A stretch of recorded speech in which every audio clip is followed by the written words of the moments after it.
এক বর্ষার রাতে গ্রামে শুরু হয় টিপটিপ বৃষ্টি।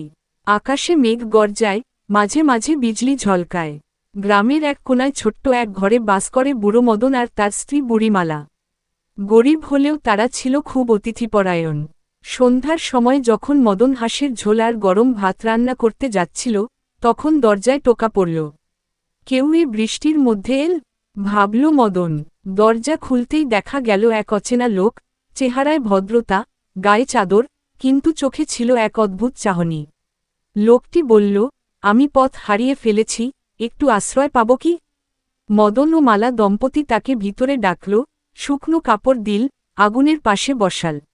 মদন বলল, আমরা গরিব, তবে আজ একটু হাঁস রান্না করছিলাম, খেতে দিই? লোকটি মাথা নাড়ল, কিন্তু চোখ যেন হাঁসের ঝোলের দিকেই ছিল।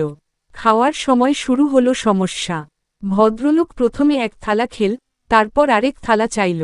মালা বলল, আপনি তো খুব খাচ্ছেন।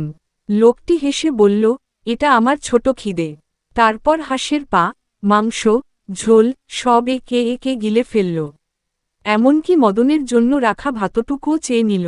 শেষে হাঁসের হাড়টাও চিবুতে লাগল। মালা চুপচাপ বলল, ভগবান, এ তো অতিথি না, এক্কেবারে লোভী ভোজনবিলাসী। তবু তারা কিছু বলল না। বৃষ্টি তখনও থামেনি। অতিথি খেয়ে উঠে বলল, এক কাপ দুধ হবে? মদন মাথা চুলকে বলল, ভাই, দুধ নেই, তবে গুড় মাখন দিতে পারি। অতিথি মুখ বিকৃত করে বলল, তাহলে ভালো না লাগল। রাত বাড়ল। অতিথি বলল, ঘুমাতে চাই, বিছানা দিন। মালা বলল, আমাদের একটাই বিছানা। অতিথি বলল, তাহলে মেঝেতে আমি শোব, তবে যেন গায়ে মশারিটা থাকে। সব দিতে দিতে মদন আর মালা কিছু না বলেই হাসল, ভাবল, এ তো দানব। রাতে ঘুমের ঘোরে মালা দেখতে পেল, লোকটি হাঁসের হাড়গোড় নিয়ে কি যেন করছে। সে ধোয়া তুলে জাদু করছে। তার হাত দিয়ে আলো বেরুচ্ছে। মালা চিৎকার দিল, ওহে মদন, এই লোক তো জাদুকর। মদন উঠে দেখে লোকটি হঠাৎ এক বিশাল হাঁস হয়ে যাচ্ছে। সে বুঝে গেল, এই ছিল এক জাদুকরী লোভী আত্মা, যে লোক সেজে ঘরে আসে, খায়, আর তারপর প্রাণ নিয়ে পালিয়ে যায়। মদন চট করে এক লাঠি নিয়ে হাঁসটিকে আঘাত করল। হাঁস গগনবিদারী চিৎকার দিয়ে জানালা ভেঙে উড়ে গেল। সকালে আকাশ পরিষ্কার, বৃষ্টি থেমে গেছে। মদন আর মালা চুপ করে বসে থাকল, ভাবছে, সব অতিথি যেন অতিথি নয়।